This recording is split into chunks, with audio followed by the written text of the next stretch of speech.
Dinamika politik pasca Pilkada Jawa Timur terus bergulir. Pasca penetapan hasil perolehan suara di tingkat provinsi, belasan paslon kepala daerah di Jawa Timur mengajukan gugatan sengketa Pilkada ke Mahkamah Konstitusi.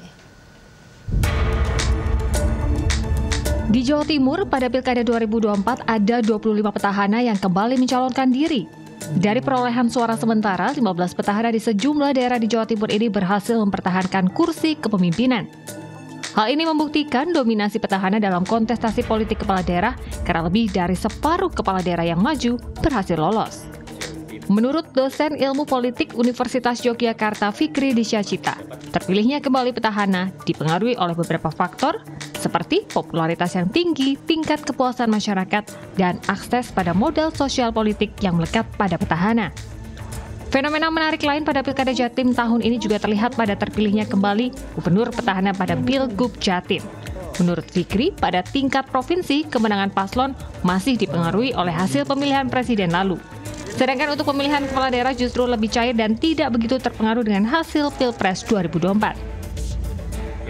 Kalau kita lihat Pilgub Jatim 2024 yang baru saja dilangsungkan, memang terdapat beberapa pola menarik. Salah satunya adalah kemenangan calon yang ikut mengusung koalisi nasional untuk pemenang Prabowo Gibran pada Pilpres 2024 yang lalu.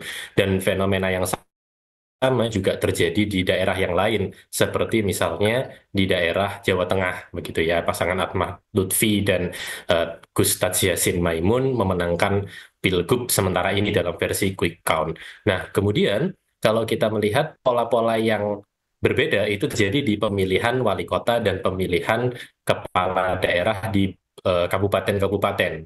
Jadi soal kemudian yang menang adalah dari koalisi non pengusung Prabowo dan Gibran pada Pilpres 2024, tetapi kemenangan di daerah provinsi, di tingkat provinsi itu memang sejauh ini ya indikasinya memenangkan pasangan yang kemudian diusung oleh partai-partai politik yang mengusung Prabowo Gibran, seperti itu.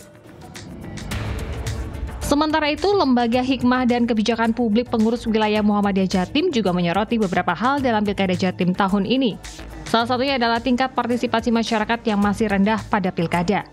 Pada periode sebelumnya, tingkat partisipasi pemilih sebesar 67,39%, sementara pada Pilkada 2024 partisipasi pemilih mencapai 70%. Walaupun ada kenaikan, jumlah masyarakat yang golput masih tinggi. Selain itu, pelanggaran pilkada seperti politik uang masih banyak terjadi di sejumlah daerah. Data kami, Lembaga Hikmah dan Kebijakan Publik memang menemukan calon-calon yang running kemarin, banyak juga petahana yang akhirnya lolos kembali menjabat di periode yang kedua ini ya. Lalu kemudian yang juga menjadi perhatian kami adalah tingkat partisipasi pemilih masih belum seperti yang diharapkan.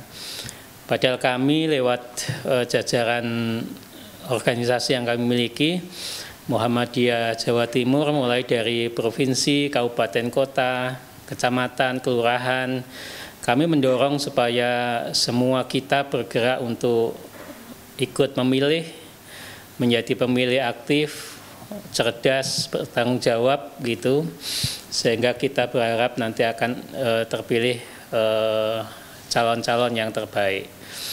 Tetapi angka golput masih tinggi. Itu yang pertama yang menjadi catatan kami di Muhammadiyah. Yang kedua, fenomena money politik tentu masih menjadi perhatian kita semua.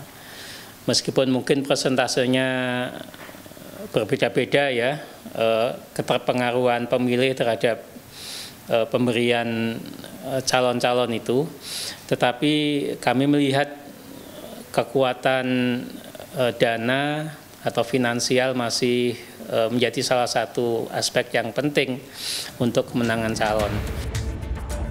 Data dari KPU Jawa Timur menyebutkan ada 14 paslon Jawa Timur yang mengajukan sengketa pilkada ke Mahkamah Konstitusi, termasuk pasangan calon Gubernur Jawa Timur Tri Risma Harini dan Gus Hans yang resmi mengajukan gugatan pada Rabu malam.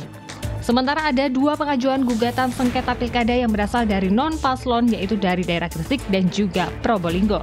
Pasca penetapan hasil perolehan suara pilkada di tingkat provinsi, Komisi Pemilihan Umum memberikan waktu 3 hari bagi paslon untuk mengajukan gugatan sengketa pilkada. Untuk di tingkat kepala daerah yang akan mengajukan sengketa dimulai setelah penetapan hasil rekapitulasi kabupaten kota sejak tanggal 6 Desember. Sementara untuk Pilgub, pengajuan gugatan dimulai sejak tanggal 10 hingga 12 Desember pasca penetapan tingkat provinsi. Clarissa, Didi Niswandani, Surabaya, Jawa Timur.